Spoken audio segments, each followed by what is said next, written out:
আসসালামু আলাইকুম। প্রথমে জানিয়ে দেব আমাদের হাতে থাকা সর্বশেষ আন্তর্জাতিক সংবাদ শিরোনাম। ইসরায়েল গণমাধ্যমের স্বীকারোক্তি, হামাস তাদের ক্ষমতা পুনরুজ্জীবিত করেছে এবং ইসরায়েলের বিক্ষোভ কি নেতানিয়াহুর পতন ডেকে আনবে। এবার আফগানিস্তানে বোমা হামলায় নিহত 6। আবারও পশ্চিম তীর দখলদার ইসরায়েলের বিরুদ্ধে তৃতীয় ইন্তেফাদা শুরু করবে। এদিকে ভারতীয় বিমান বাহিনীর মিগ 29 যুদ্ধ বিমান বিধ্বস্ত। এবং সর্বশেষ জানিয়ে দেব চীনে স্কুল বাসের ধাক্কায় 11 শিশু অভিভাবক নিহত। এবার বিস্তারিত। তার আগে আমাদের ভিডিওটি ভালো লেগে থাকলে লাইক, কমেন্ট এবং সাবস্ক্রাইব করবেন। ইসরায়েল গণমাধ্যমের স্বীকারোক্তি, হামাস তাদের ক্ষমতা পুনরুজ্জীবিত করছে। ইহুদিবাদী মিডিয়া ঘোষণা করেছে যে গাজা উপত্যকায় ইসরায়েলি বাহিনীর ব্যাপক ভিত্তিক হামলা সত্ত্বেও ফিলিস্তিনি প্রতিরোধ আন্দোলন হামাস এই উপত্যকায় উত্তরে তাদের সামরিক ক্ষমতা পুনরুজ্জীবিত করছে। পাসটুডে জানাচ্ছে, ইহুদিবাদী শাসক গোষ্ঠীর চ্যানেল 13 ইসরায়েলের একটি নিরাপত্তা সূত্রের বরাত দিয়ে লিখেছে, গাজা উপত্যকায় সমস্ত হামলার সত্ত্বেও হামাস আন্দোলন গাজা উপত্যকার উত্তরে তার প্রতিরোধ সক্ষমতা পুনরুজ্জীবিত করে 3000 নতুন সৈনিক আকৃষ্ট করেছে। ইসরায়েলি সংবাদপত্র মাআরিফ একটি প্রতিবেদনে প্রতিরোধ শক্তিকে ধ্বংস করার জন্য ইসরায়েলি শাসকদের পরিকল্পনার ব্যর্থতার কথা স্বীকার করে লিখেছে। ইসরায়েলি প্রধানমন্ত্রী বেনিয়ামিন নেতানিয়াহু ফিলিস্তিনি ইসলামী প্রতিরোধ আন্দোলন হামাসের সঙ্গে যুদ্ধে মারাত্মক পরাজয় বরণ করেছে। গাজা উপত্যকার বিরুদ্ধে প্রায় 11 মাস যুদ্ধের পর এই উপত্যকার বিভিন্ন এলাকায় দখলদার সরকারের সৈন্য ও প্রতিরোধ যোদ্ধাদের মধ্যে ভয়াবহ সংঘর্ষ চলছে। হামাস আন্দোলনকে ধ্বংস করা এবং ইহুদিবাদী বন্দীদের মুক্ত করা, এই দুটি ঘোষিত লক্ষ্য নিয়ে যে যুদ্ধ ইসরায়েল শাসক গোষ্ঠী গত 7 অক্টোবর শুরু করেছিল, এখনও তারা সেই লক্ষ্য অর্জন করতে পারেনি।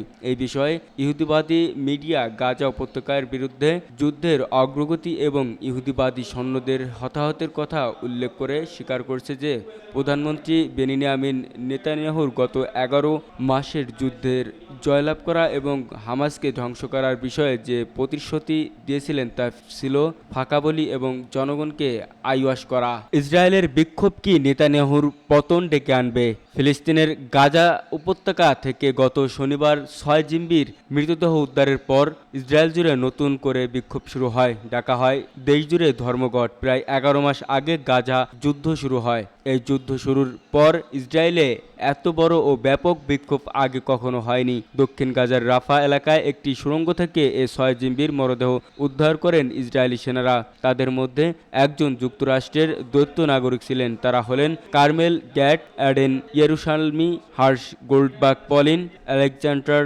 লোভানভ, ওরি ড্যানুনি ও আলম সারুসি। 6 জিম্মির মরদেহ উদ্ধারের পর সাধারণ ইসরায়েলিদের মধ্যে ব্যাপক প্রতিক্রিয়া হয়। ইসরায়েল জুড়ে ছড়িয়ে পড়ে বিক্ষোভ। ইসরায়েলের পক্ষ থেকে জানানো হয়, মরদেহগুলো উদ্ধারের কিছু সময় আগেই তাদের হত্যা করা হয়েছে।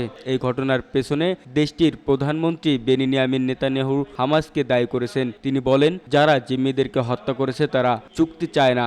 এদিকে ইসরায়েলে গত রোববার নেতানিয়াহুর সরকারের বিরুদ্ধে প্রায় 3 লাখ মানুষ রাস্তায় নেমে প্রতিবাদ করেছে। তারা মূলত যুদ্ধবিরতি চুক্তি করতে ব্যর্থ হওয়ার পেছনে বর্তমান সরকারকে দায়ী করেছেন।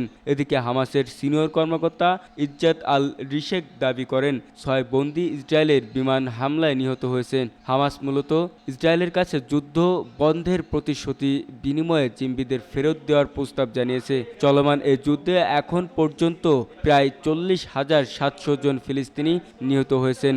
আহত হয়েছেন প্রায় 94,000। গত রোববার বিক্ষোভে নেতানিয়াহু সরকারের বিরুদ্ধে প্রতিবাদকারীরা স্লোগান দিয়েছেন। এক পর্যায়ে তাদের সঙ্গে পুলিশের সংঘর্ষ শুরু হয়। এদিকে ইসরায়েলের প্রধান শ্রমিক ইউনিয়ন গতকাল সোমবার ধর্মঘটের ডাক দিয়েছিল। সেক্ষেত্রে শ্রম আদালত কর্তৃক শ্রমিকদের চাকরিতে ফিরে যাওয়ার নির্দেশ দেওয়ার আগে কয়েক ঘন্টার জন্য দেশটির অর্থনীতিতে স্থবিরতা নেমে আসে। দেশজুড়ে এই ধর্মঘটের মাধ্যমেই নেতানিয়াহু সরকারের ক্ষমতায় থাকার বিষয়টি অনেকটা চ্যালেঞ্জের মুখোমুখি হয়েছে। বিশ্লেষকদের মতে বিক্ষোভ ও ধর্মঘটের প্রভাব আগামী দিনগুলোতেও বোঝা যাবে। ইসরায়েলের সাবেক রাষ্ট্রদূত ও সরকারের সরকারের উপদেষ্টা অ্যালন পিনকাস আলা জাজিরাকে বলেন, খুব শীঘ্রই এটা বলা যাবে না। এখানে মূল বিষয়টা হচ্ছে স্বাভাবিক অবস্থা বজায় রাখা, অর্থাৎ বিক্ষোভ কি চালু থাকবে না কি সেটা। এদিকে আন্তর্জাতিক অপরাধ আদালতে গাজায় ইসরায়েলের বিরুদ্ধে গণহত্যার অভিযোগ আনা হয়েছে। এক্ষেত্রে প্রসিকিউটর নেতানিয়াহু ও তার প্রতিরক্ষামন্ত্রী ইয়োভ গ্যালান্ট সহ 2 হামাস নেতার বিরুদ্ধে গ্রেফতারি পরোয়ানা করেছেন। গত নভেম্বর মাসে জিম্মির বিনিময় ও যুদ্ধবিরতি হলেও এরপর একটা লম্বা সময় ধরে যুদ্ধ আর অগ্রগতি হয়নি। সেক্ষেত্রে ইসরায়েলের বহু নাগরিকই বা প্রায় 100 জনের মতো জিম্মির মুক্তির জন্য যুদ্ধবিরতির চুক্তির জন্য নেতানিয়াহুর সরকারের প্রতি দাবি জানিয়ে আসছেন। গত মে মাসেও হামাস ও ইসরায়েলের মধ্যে চুক্তি হওয়ার কথা ছিল, কিন্তু বিশ্লেষকদের মতে নেতানিয়াহুর কঠিন সব সত্যের জন্য শেষ পর্যন্ত ওই চুক্তি আলোর মুখ দেখেননি। তখন থেকে গাজায় হাজার হাজার ফিলিস্তিনি নিহত হয়েছেন। একই সঙ্গে ইসরায়েল পশ্চিম তীর ও লেবাননে অভিযান জোরদার করেছে। এদিকে ইসরায়েল আলোচনার পরিবর্তে সামরিক অভিযানের মাধ্যমে বন্দীদের মুক্ত করার প্রচেষ্টা অব্যাহত রেখেছেন। ফিলিস্তিনি স্বাস্থ্য কর্মকর্তাদের তথ্য মতে জুনের শুরুতে জিম্মিদের উদ্ধার করতে ইসরায়েলি সামরিক অভিযান শুরু করেছিল, যেখানে 4 বন্দীকে উদ্ধার করার হলেও 200 জনের বেশি ফিলিস্তিনিকে হত্যা করা হয়েছিল।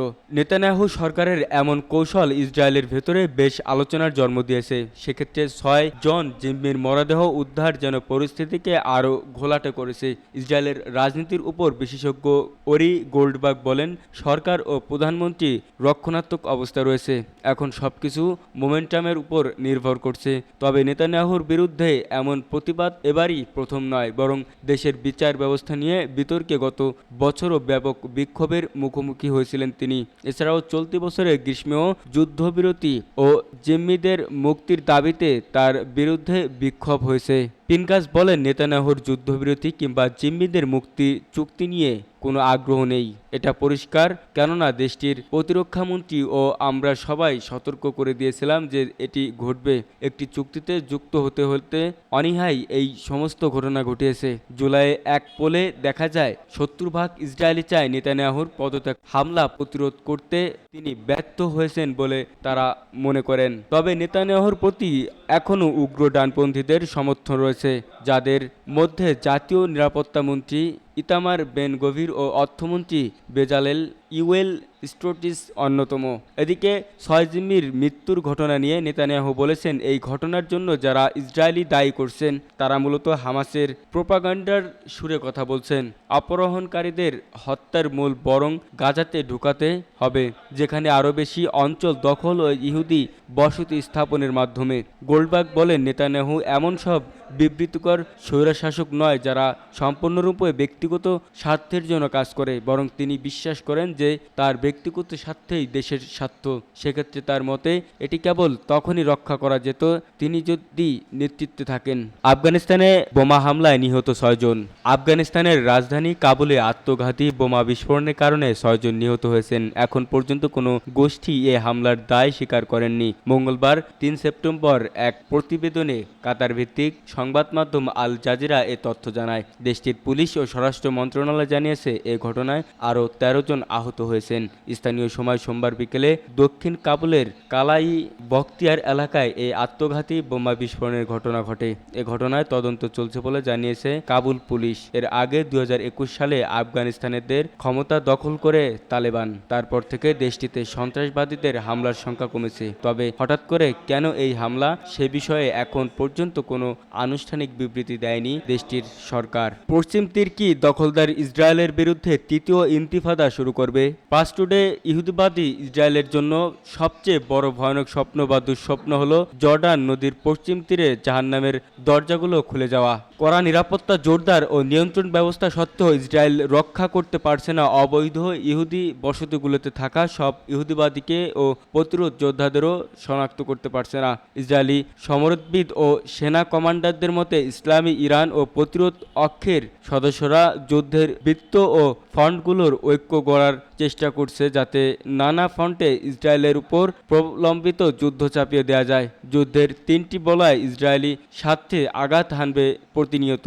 এই 3 বলয়ের প্রথমটি হলো পশ্চিম তীর ও গাজার বলয়। প্রতিরোধ যোদ্ধারা এসব অঞ্চলে ইহুদিবাদীদের জন্য জীবন অনিরাপদ করে তুলবে। যুদ্ধবিরতি আলোচনায় নেতানিয়াহুর নৈতিবাচক ও অগঠনমূলক ভূমিকা বুঝতে পেরে হামাস ও ইসলামী জিহাদ আন্দোলন অধিকৃত অঞ্চলে সর্বশক্তি দিয়ে শাহাদত ৮৩ অভিযানগুলো জোরদারের সিদ্ধান্ত নিয়েছে, যাতে নেতানিয়াহু রাজনৈতিক আলোচনায় পিছু হাঁটতে বাধ্য হয়। পশ্চিম তীরের উত্তরাঞ্চলেও ইসরায়েলের সামরিক ও বেসামরিক লক্ষ্যবস্তুর উপর ঝটিকা ও আকস্মিক হামলার প্রতিক্রিয়া শুরু করেছে প্রতিরোধ অক্ষ।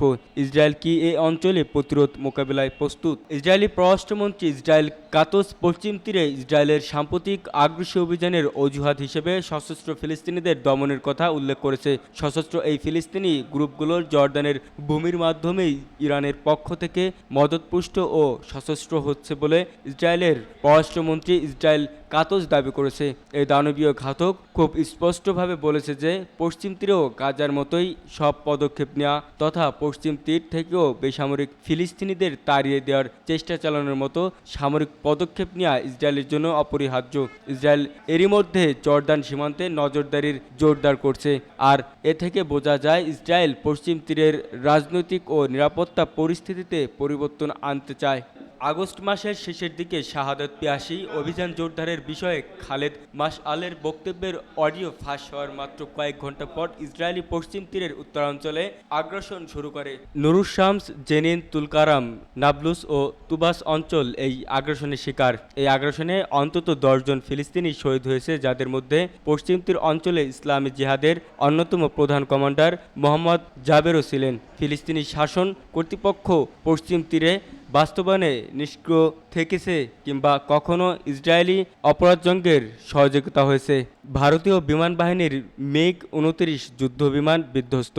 ভারতীয় বিমান বাহিনীর একটি মিগ-২৯ যুদ্ধবিমান বিধ্বস্ত হয়েছে রাজস্থানের বারমেরে উত্তরলায় বিমান ঘাঁটির কাছে এই দুর্ঘটনাটি ঘটে।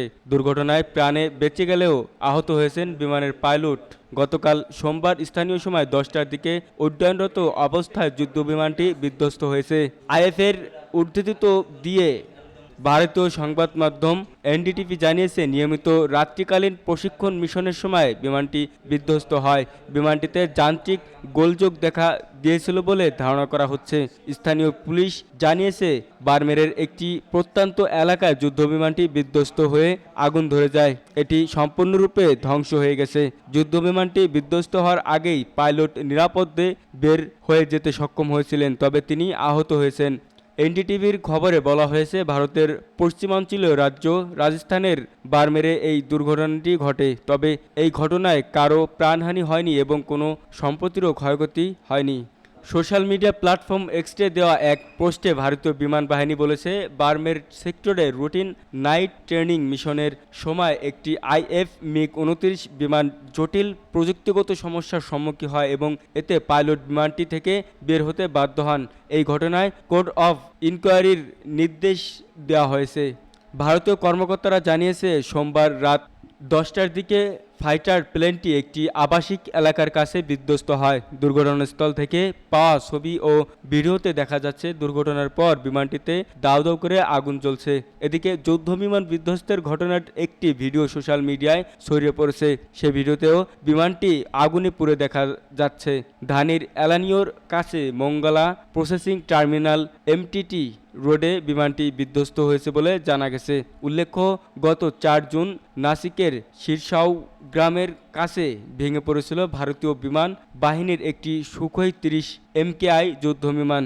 সে ঘটনায়ও পাইলট এবং কো পাইলট নিরাপদে বিমান থেকে বেরিয়ে যেতে সক্ষম হয়েছিলেন। চীনে স্কুল বাসের ধাক্কায় ১১ শিশু অভিভাবক নিহত। চীনের শানডং প্রদেশের একটি স্কুল বাসে নিয়ন্ত্রণ হারিয়ে শিক্ষার্থী ও অভিভাবকদের ধাক্কা দিলে অন্তত ১১ জন নিহত হয়েছেন।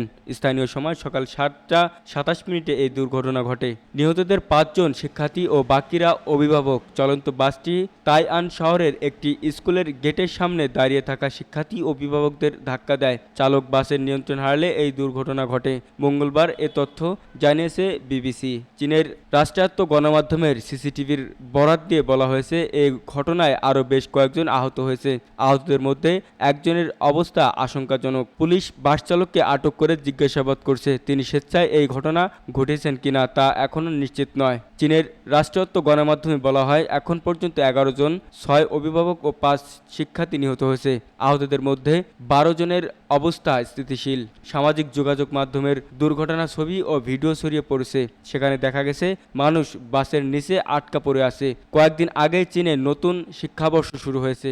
নতুন শ্রেণীর ক্লাস শুরু করেছে শিক্ষার্থীরা। চীনে নিয়মিত মারাত্মক সড়ক দুর্ঘটনা হয়। এবছরের জুলাইয়ে চীনের মধ্যাঞ্চলীয় শহর চাংশায় একটি গাড়ি পথচারীদের উপর চড়াও হয়। এতে 8 ব্যক্তি নিহত ও বেশ কয়েকজন আহত